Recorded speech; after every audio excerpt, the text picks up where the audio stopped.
নমস্কাৰ বন্ধু বান্ধৱীসকল, আপোনালোক সকলোকে মোৰ চেনেলৰ আন এটা ৰেচিপি ভিডিঅ'লৈ স্বাগতম জনালোঁ।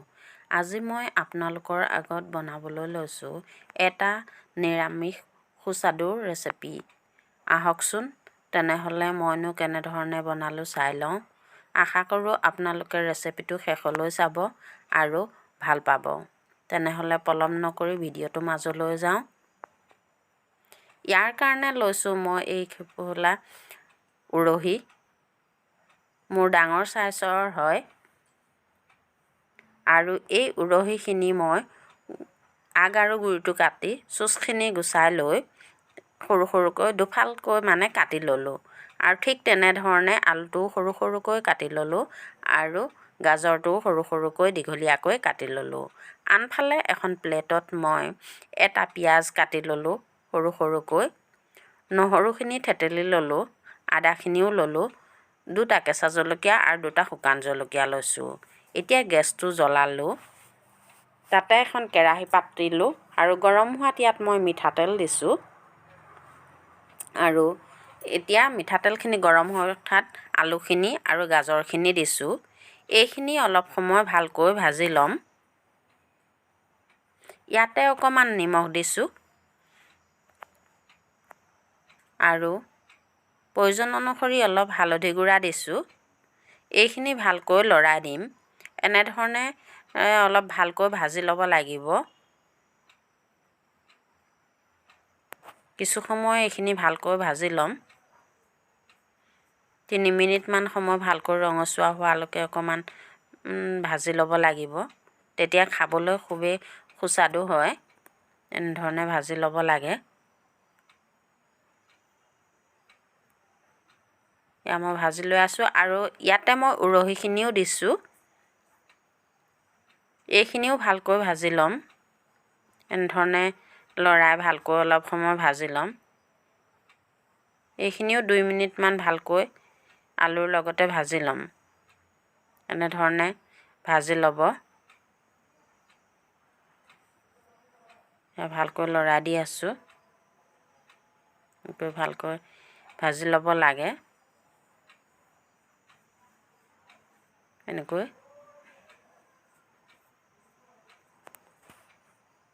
এয়া মোৰ হৈ গৈছে।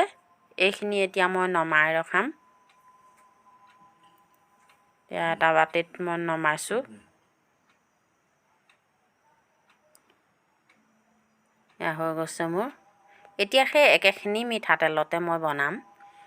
তাতে এটা শুকান জলকীয়া দিছোঁ, কাটি ৰখা পিঁয়াজখিনি দিছোঁ আৰু নহৰু আৰু আদা বটাখিনিও দি দিছোঁ।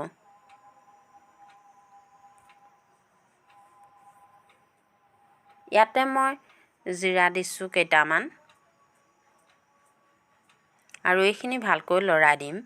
ইয়াৰ কেঁচা গোন্ধটো যোৱালৈকে ভালকৈ ভাজি ল'ম। এতিয়া কাটি ৰখা বিলাহীখিনি ইয়াতে দিছোঁ আৰু এইখিনিও ভালকৈ ভাজি ল'ম। কোমলি অহালৈকে ভালকৈ ভাজি ল'ব লাগিব। ইয়াতে অলপ নিমখ দিছোঁ সিজিবৰ কাৰণে আৰু অলপ হালধি গুড়া দিছোঁ। পুনৰ এইখিনি ভালকৈ লৰাই দিম।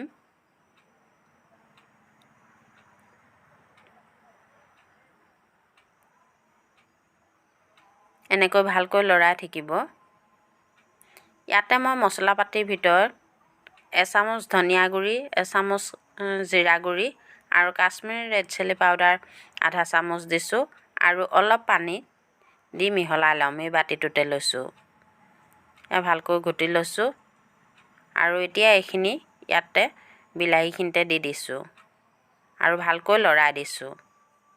ভালকৈ তেল এৰিছে। এনেতে মই ভাজি ৰখা আলু আৰু উৰহিখিনি ইয়াতে দি দিছোঁ। পুনৰ ভালকৈ এইখিনি লৰাই দিছোঁ। এনেকৈ অকণমান সময় ভালকৈ ভাজি ল'ব লাগিব 2 মিনিটমান।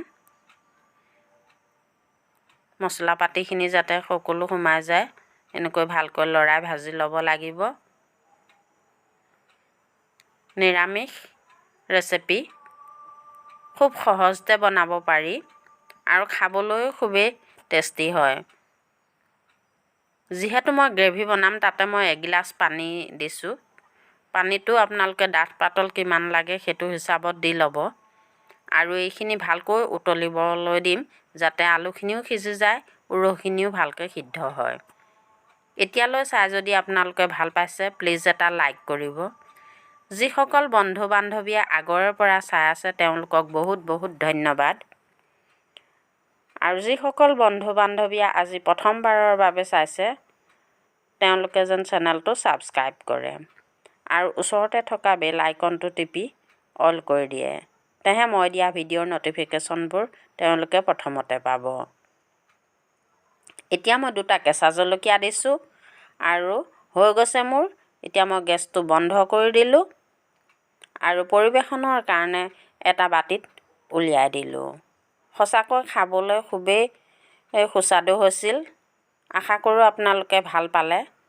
যদি ভাল পালে লাইক কৰিব আৰু এনেধৰণে খোৱা নাই যদি বনাই খাব। ফেমিলি আৰু ফ্ৰেণ্ডছৰ মাজত শ্বেয়াৰ কৰিব। খাবলৈ সঁচাকৈ খুবেই টেষ্টি আৰু সহজ ৰেচিপি হয়। বনাবলৈ খুব সহজতে বনাব পৰা যায়। যিসকল বন্ধু বান্ধৱীয়ে আগৰৰ পৰা চাই আছে তেওঁলোকক বহুত বহুত ধন্যবাদ। শেষত মই আপোনালোকৰ আগত এসাঁজ ভাতৰ লগত পৰিৱেশন কৰি দিলোঁ। যিহেতু গৰম গৰম ভাতৰ লগত খাবলৈ খুবেই টেষ্টি হয়, সেয়েহে মই ভাত এসাঁজৰ লগত পৰিৱেশন কৰি দিলোঁ। আৰু ইমান সময় আপোনালোকে ভিডিঅ'টো সম্পূৰ্ণ চাই থকাৰ বাবে বহুত বহুত ধন্যবাদ।